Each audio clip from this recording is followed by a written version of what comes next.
So good morning, everyone. So we are the Group 8, and our topic for today is Wildlife Resource and Conservation and Protection Act. So our members are me, exactly, Kurt Christian Ilaya, Ana Marie Palagtiosa, Joanna Marie L. Oy, and Louis Therese C. Belgad. So what is Wildlife Resource and Conservation and Protection Act? Next.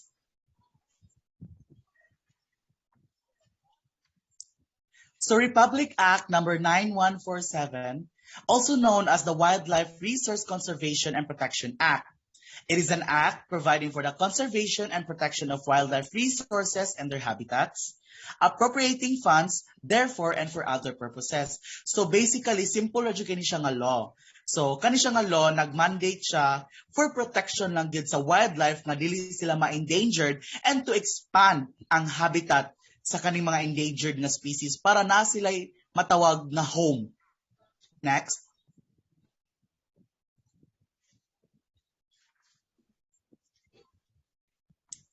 Okay, for the objectives. So there are 4 objectives. Number 1 objective is to conserve and protect wildlife species and their habitats to promote ecological balance and enhance biological diversity. Again, as what I have said before, the number 1 objective in this topic for today is to protect wildlife. And aside from protecting wildlife is the result would be enhancing the biological diversity if these wildlife are protected.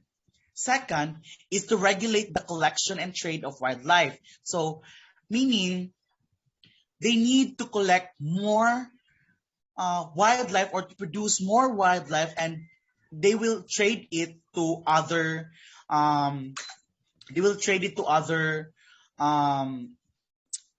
other places or other communities so that they will also produce and protect so that mas mudaghan ang wildlife.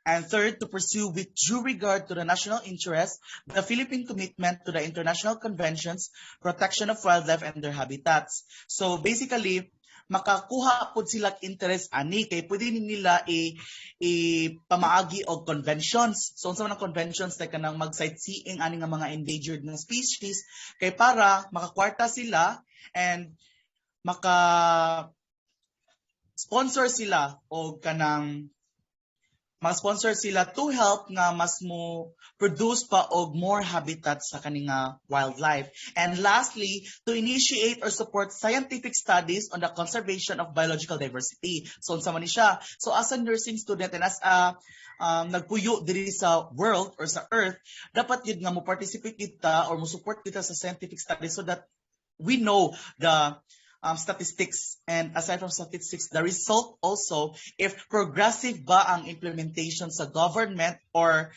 sa whole world nga kanang mga organizations with regard sa kaninga projects nga kanang protection of wildlife resources. So next would be Joanna Marie L. Oy to tackle the next topic. So, good morning, everyone.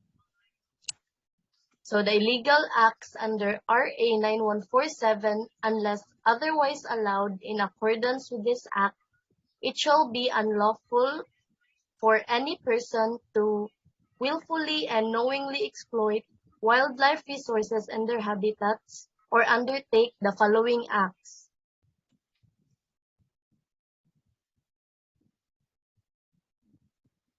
A. Killing and destroying wildlife species except in the following instances. 1. When it is done as part of the religious rituals of established tribal groups or indigenous cultural communities. So some tribal groups here in the Philippines use animals as their offerings. It is their rituals ever since. It may be unusual for some of us, but however, as stated in the law, we must respect their belief, knowingly that we live in a diverse community, and we must respect each other's morals, beliefs, and values. 2. When the wildlife is afflicted with an incurable communicable disease.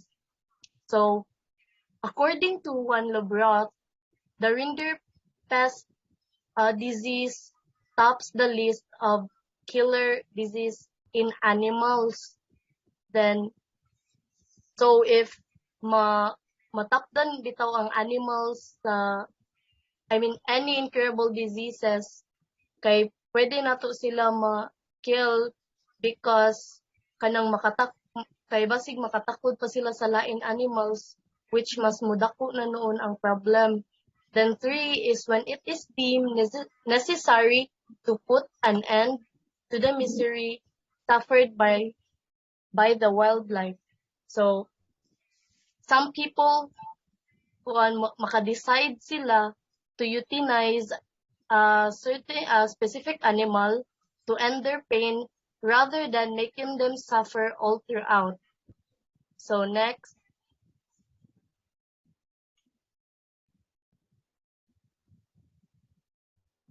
So 4, when it is done to prevent an imminent danger to the life or limb of a human being.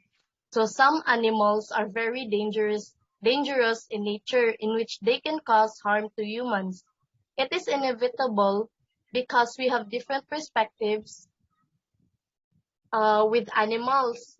Their actions are unexpected, and I just hope that we should be careful when being around them, because they may be staring at you looking friendly, but we don't really know what their real motives are. So we must not be complacent around those animals. Then 5 is when the wildlife is killed or destroyed after it has been used in authorized research or experiments. According to humansociety.org, animals are typically killed once an experiment is over so that their tissues and organs can be examined. So most animals are killed at the end of an experiment, but some may be reused in subsequent experiments.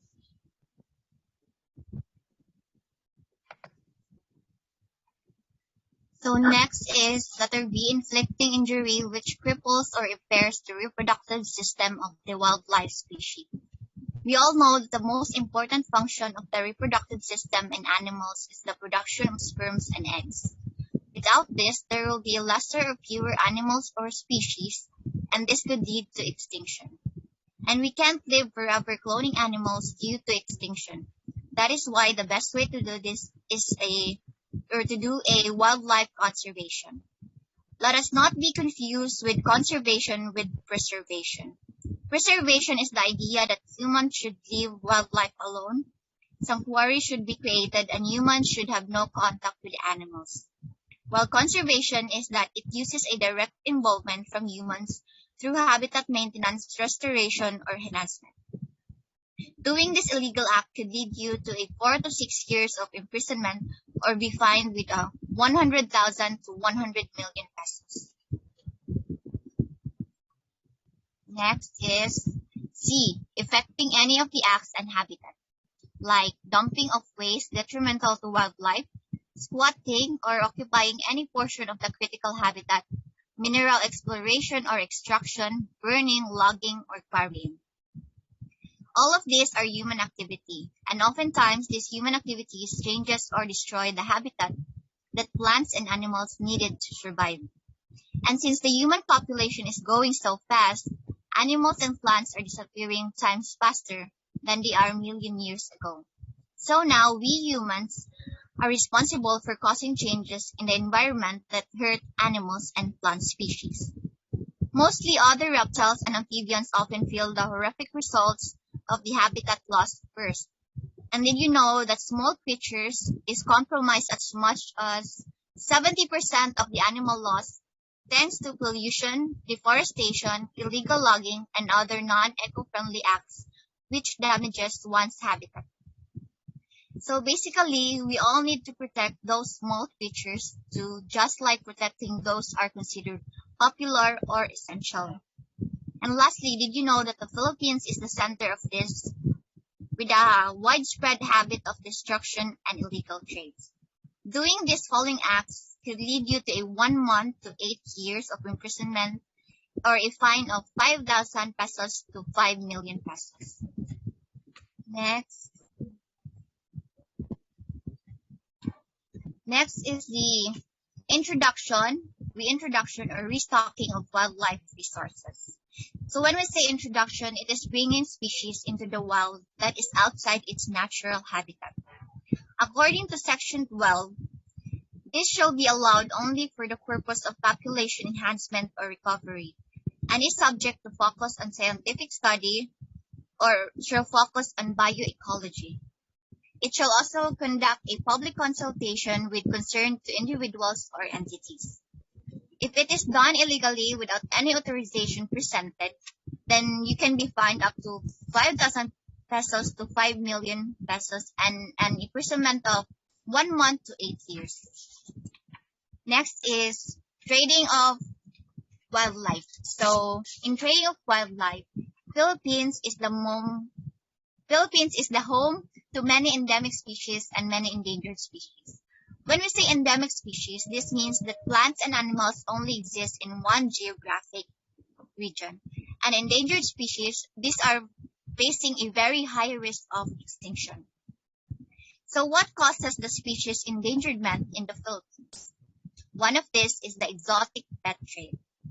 So endangered species are often captured by poachers looking to making profit from it, but many don't even make it to their prospective owners because instead they die in transit. And according to the law, Section 11, the recipient of the wild should be technically and financially capable to maintain it, and is subject to a strict compliance with the rules, laws, and regulations. And the value of the legal wildlife trade in the Philippines is estimated to be at 50 billion pesos annually. And the most traded species in the Philippines are the following. The Philippine forest turtle, which can be seen in Palawan, which is a very high in demand, and poachers are supplying it to the international black markets. Next is the Asian leaf turtle, which can be seen in Balabac, Palawan, or Tawi-Tawi. This is illegally collected in Palawan and transported and traded in Metro Manila. Next is the Palawan Hill Myna, or known as the Philippine Talking Myna. It can be seen in Palawan, Sulu, or Tawi-Tawi. Poachers captured them in the forest for local trade. And lastly, the Palawan Pangolin can be seen in Palawan and is critically endangered right now and is in high demand for meat as a luxury food and its scales for traditional medicine. It is believed that it have declined more than 50% over the last 20 years. So there are so much more, but I won't be discussing it for it will be too long and time consuming to discuss all the species being traded here in the Philippines. And so doing this illegal act trading or illegal trading of wildlife could lead you to a 10 days to 4 years imprisonment or with a fine of 30,000 to 300,000. Next is F, collecting, hunting, or possessing their byproduct or derivatives. So when we say animal byproduct, this means that as parts of a slaughtered animal that are not directly consumed by humans, this includes the fats, bones, and gelatin. And hunting of any kind or type is illegal in the Philippines. According to the law, Section 6, the collection of the wildlife can be obtained only if it goes through a proper evaluation and is authorized. And according to Section 11, it is acceptable and appropriate to collect wildlife only if there is no detrimental effects to the existing wildlife populations and their habitats. It is also allowed for traditional use and shall not for traded purposes. The collection of wildlife should also not cover those threatened species. And for the possession of wildlife, according to Section 8, he or she should be financially and technically have the capabilities to maintain it. If not, then they have no right in possessing wildlife. If and when you violate this, then you are charged to a 10 days to 4 years of imprisonment with a fine of 30,000 to 300,000. So next, G, gathering or destroying of active nest trees or host plants and the like.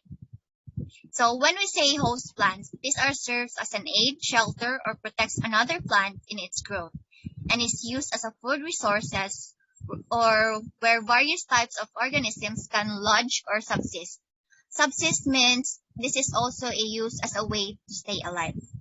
And when we say nest, these are shelters made by animal for its eggs and youngs. If a host plant is destroyed, then we are at risk for the attacks of pests or diseases. Host plants has this ability known as host plant resistance, wherein it resists to the attack of pests or diseases or to be able to tolerate damages caused by these bioecological agents. And when nests are destroyed, it is often they abandon it, in which could mean that they either abandon the nestling or they also abandon its eggs too. So if and when the eggs are abandoned, predator will surely kill or eat it, which means that there will be no additional species. And for the worst case scenarios, it will become endangered.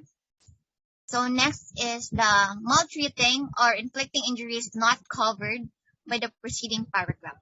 We as humans and as a citizen must not turn a blind eye for this because animals cannot speak for themselves.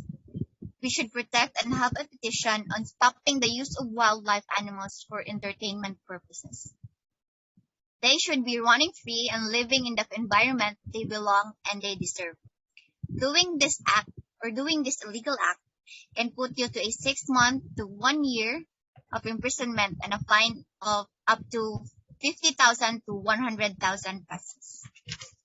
Next is transporting wildlife. So, in transporting wildlife, we need to have a export permit. It is a permit authorizing an individual to bring out a wildlife from the Philippines to another country. And we also need to have an import permit to bring in wildlife from other country. If not presented, it is most likely will be able to be held as an accountable or at fault for having in an animal that is maybe endangered or endemic species from other country. And our country has become a source of transit point for illegal wildlife trade, which is threatening endemic species, population, economic development, and biodiversity. So according to the DENR-based confiscation data and information which is from 2010 to 2018, the main entry point of wildlife from Indonesia is in Davao Occidental.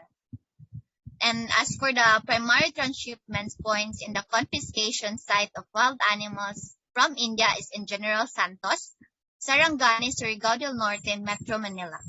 And as for the transshipment points of wildlife are in Cavite, Batangas, Quezon, Sorsogon, Occidental Mindoro, Samar, Cebu, Southern Leyte, Surigao del Norte, Davao Oriental, Bacolod, and Aurora. So illegal transporting of wildlife could lead you to have an imprisonment of 6 months to 1 year and be fined up to 50,000 to 100,000. Next.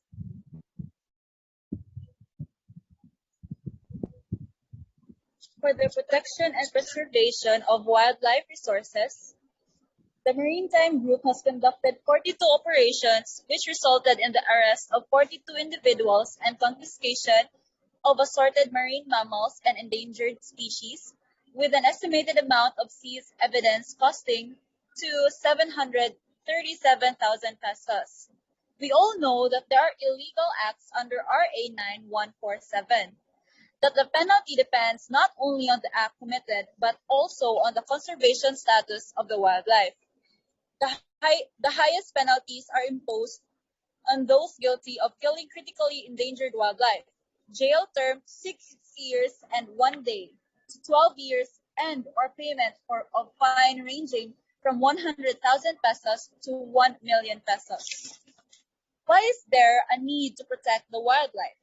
As part of the world's ecosystems, wildlife provides balance and stability to nature's processes. The goal of wildlife and conservation is to ensure the survival of these species and to educate people on living sustainably with other species. It is important to conserve wildlife, and here are 3 reasons why. The conservation of wildlife is necessary for prevention of drought, new deserts, fire as well as flood.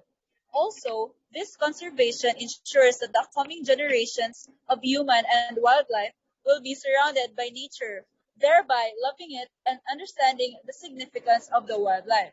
So, how can you promote the conservation of wildlife in the Philippines? First, you should support targeted behavior change campaign to improve attitudes toward biodiversity and increase participation in conservation. Second, coordinate with local and national partners to design and deliver training in community-based natural resources management and deputize a cadre of local wildlife protection officers. Lastly, this act provides for the conservation, preservation, and protection of wildlife species and their habitats in order to preserve and encourage ecological balance and biological diversity. So this ends our presentation about the RA 9147, and I hope that you will keep in mind and to take note on what is happening around us, especially the environment and the wildlife. Thank you.